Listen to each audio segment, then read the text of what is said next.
मेरा नाम राजकुमार जाखड़ है और मैं राजस्थान पुलिस उदयपुर में साइबर क्राइम से जो रिलेटेड मामले हैं वो देखता हूँ। मैं आपको ये बताना चाहता हूँ कि यदि किसी व्यक्ति के साथ में किसी भी प्रकार की यदि सावधानी बरतते हुए भी यदि किसी के साथ में साइबर फ्रॉड हो जाता है, तो अपन जो राजस्थान सरकार और जो भारत सरकार का गृह मंत्रालय है, उन्होंने एक नंबर जारी कर रखा है, cyber crime portal number 1930 1930 1930 number है। इस पर अपन कॉल करके साइबर क्राइम से जो रिलेटेड कंप्लेंट है वो दर्ज करवा सकते हैं। इसके अलावा यदि यह नंबर पे यदि अपना कॉल नहीं लगता है या ये नंबर बिजी रहता है, तो अपन जो साइबर क्राइम पोर्टल की जो वेबसाइट है www.cybercrime.gov.in पर जाकर अपनी कंप्लेंट दर्ज करवा सकते हैं, या अपना जो भी नज़दीकी पुलिस स्टेशन है वहाँ जाकर अपन अपनी कंप्लेंट दर्ज करा सकते हैं, या हर जिले के अंदर एक पुलिस स्टेशन खोला गया है, वहाँ जाकर अपनी कंप्लेंट दर्ज करवा सकते हैं। यदि किसी के साथ में साइबर फ्रॉड होता है तो वह अपने नज़दीकी पुलिस स्टेशन में जाकर कंप्लेंट दर्ज करवा सकता है, या जो 1930 नंबर या www.cybercrime.gov.in पर जाकर अपन कंप्लेंट करा सकते हैं। और साइबर क्राइम से निपटने के लिए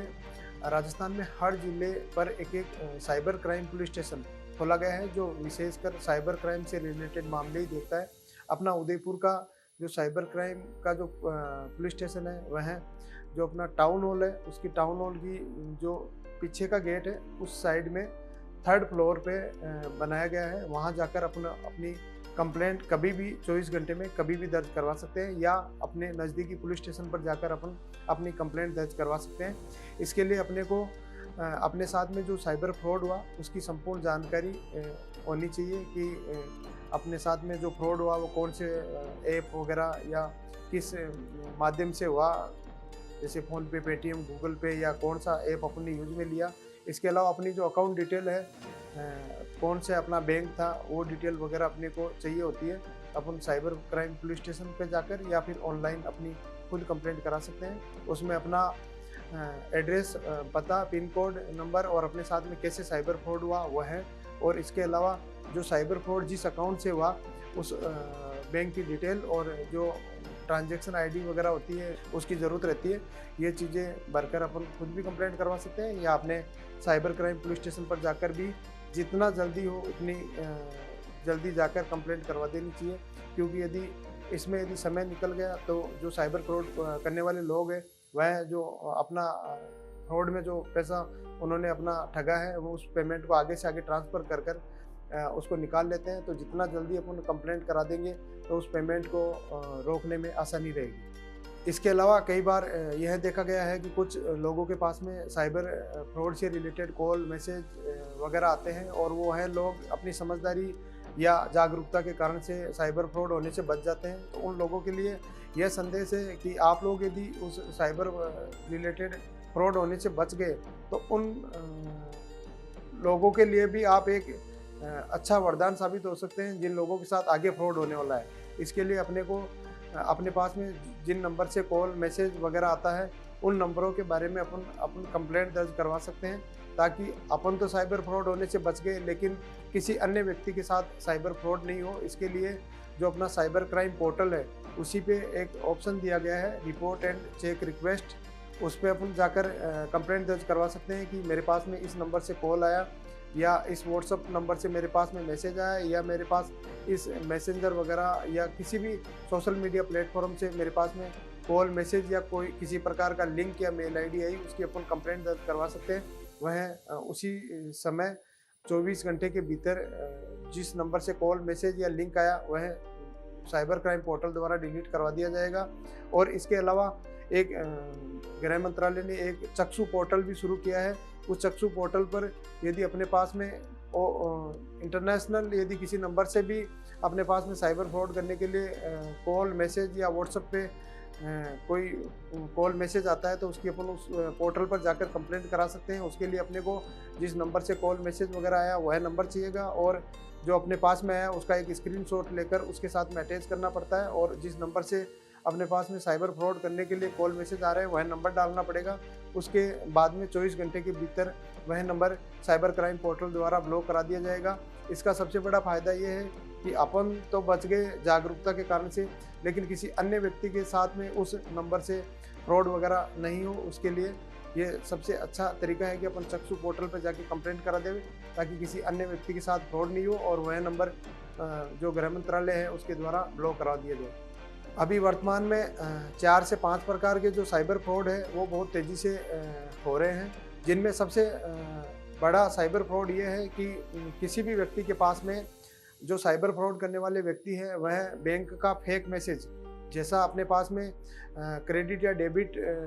अपने अकाउंट में कोई पेमेंट होता है तो बैंक जैसा अपने को मैसेज भेजता है, उसी प्रकार का मैसेज साइबर फ्रॉड करने वाले व्यक्ति अपने को भेजकर उसके बाद में 3 या 4 तरीके से वो अपने को फंसा सकते हैं कि या तो अपने को सीधा कॉल करके वो ये बोलेंगे कि मैं यहाँ से बोल रहा हूँ और मेरा पेमेंट में डाल कहीं और रहा था और आपके अकाउंट में आ गया, आपके पास मैसेज भी आया होगा और आप मेरे को पेमेंट वापस डाल दीजिए। तो जो जिस व्यक्ति के पास में यदि फेक मैसेज वगैरह आता है वो लोग अपना अकाउंट बिना चेक किए कि मेरे अकाउंट में पेमेंट आया या नहीं आया, यह चीज़ बिना चेक किए उस आगे वाले व्यक्ति को पैसे डाल देते हैं और बाद में पता चलता है कि वह तो बैंक का फेक मैसेज था और अपनी राशि वो ठगी जाती है। इसके अलावा जो लोग व्यवसाय वगैरह कुछ भी करते हैं उनकी सोशल मीडिया प्लेटफॉर्म से जो साइबर फ्रॉड करने वाले लोग हैं वह जानकारी चुरा कर उनके रिलेटिव या उनके घर वालों को कॉल करके बोलते हैं कि जैसे किसी व्यक्ति की मेडिकल की बड़ी दुकान है और उसके घर वालों को कॉल करके फ्रॉड करने वाले व्यक्ति ये बोल सकते हैं कि मैं आपकी दुकान से मैंने इतना मेडिकल की दवाइयाँ वगैरह खरीदी थी और उसके बदले में मुझे पेमेंट करना है, लेकिन आपकी दुकान के स्कैनर पे हो नहीं रहा। तो आपके पिताजी या आपके भैया ने यह बोला है कि आप हमारे इन घर के नंबर पे आप ये पेमेंट डाल दीजिए और उसके बाद में वो लोग एक बड़ी राशि फेक मैसेज भेजकर उनके पास में बोलते हैं कि मेरे को डालना तो 1000, 1500, 2000 ये डालना था, लेकिन 1 जीरो ज़्यादा लगने से या गलती से मेरे मोबाइल में नंबर डायल होने से आपके पास में मेरी ये राशि ज़्यादा आ गई, आप वापस मेरे को डाल दीजिए। तो वो जिनके पास भी कॉल वगैरह जाता है तो वो लोग अपने जिन भी परिचित की दुकान वगैरह है, बड़ी दुकान किसी चीज़ की या किसी भी व्यवसाय से संबंधित दुकान है, तो उनको फ़ोन करके पूछे कि आपने किसी से पेमेंट डलवाया क्या, या फिर अपना अकाउंट चेक करें कि अपने अकाउंट में पेमेंट आया या नहीं। इसके अलावा भी कुछ लोगों को मेडिकल इमरजेंसी का बहाना बनाकर कि मैं अभी मेडिकल पे खड़ा हूँ और मैं पेमेंट मेडिकल पे डाल रहा था, लेकिन आपके पास में पेमेंट आ गया और ये इतनी राशि आई है जिसका आपको मैसेज भी आया होगा, तो ये पेमेंट आप मेरे को वापस डाल दीजिए। और जो व्यक्ति जिसके पास मैसेज वगैरह जाता है वो यदि बिना अकाउंट चेक किए और उस व्यक्ति की बात में आकर और यदि पेमेंट डाल देता है तो उसके साथ फ्रॉड हो जाता है। कुछ ऐसे भी मामले देखे गए हैं कि कुछ लोगों के सोशल मीडिया प्लेटफॉर्म जैसे फेसबुक, इंस्टाग्राम वगैरह या व्हाट्सएप वगैरह हैक किए जाते हैं। हैक करके उनके जो रिलेटिव है उनको या फिर जो भी उनकी कॉन्टैक्ट लिस्ट के लोग होते हैं उनको कॉल करके पेमेंट मांगा जाता है। कुछ लोग बिना सोचे समझे ही उनको ये लगता है कि मेरा जो भी दोस्त है या मेरा जो रिलेटिव है वो पेमेंट मांग रहा है, कहीं मेडिकल में फंसा होगा या फिर किसी ऐसी इमरजेंसी में फंसा होगा, तो इसको मैं पेमेंट डाल देता हूँ और पेमेंट डालकर उस आगे वाले व्यक्ति को जिसके नंबर से मैसेज आता है उसको कॉल करके पूछते हैं कि आपके पास पेमेंट आया है या नहीं आया। तो वो व्यक्ति कहता है कि मेरा तो जो सोशल मीडिया प्लेटफॉर्म है वह हैक कर रखा है किसी व्यक्ति ने, मैं पेमेंट नहीं मांग रहा हूँ, वो फ्रॉड करने वाले लोग अपने अकाउंट में पेमेंट डलवा रहे हैं। तो यदि अपने पास में कभी भी मैसेज या किसी सोशल मीडिया प्लेटफॉर्म के जरिए पेमेंट वगैरह मांगा जाता है तो अपन सबसे पहले अपने को जिस व्यक्ति के द्वारा अपने को मांगा जा रहा है, चाहे अपना घर का ही सदस्य क्यों नहीं हो, उसको कॉल करके क्लियर कर लिया जाए कि आपने पेमेंट मांगा या नहीं। यदि अपन ने बिना सोचे समझे ही उसके एक मैसेज के आधार पर यदि पेमेंट डाल दिया तो अपने साथ साइबर फ्रॉड हो सकता है। ये नहीं कहा जा सकता कि किसी के पास से मैसेज आया हो तो ये ज़रूरी नहीं कि वही व्यक्ति कर रहा हो, क्या पता उसका मोबाइल वगैरह किसी फ्रॉड करने वाले व्यक्ति ने हैक करके और अपने को मैसेज कर रहा हो। तो अपने को पर्सनली उनसे बात करके और फिर अपने को यदि पेमेंट डालना है तो डालना चाहिए। धन्यवाद। जय हिंद, जय भारत।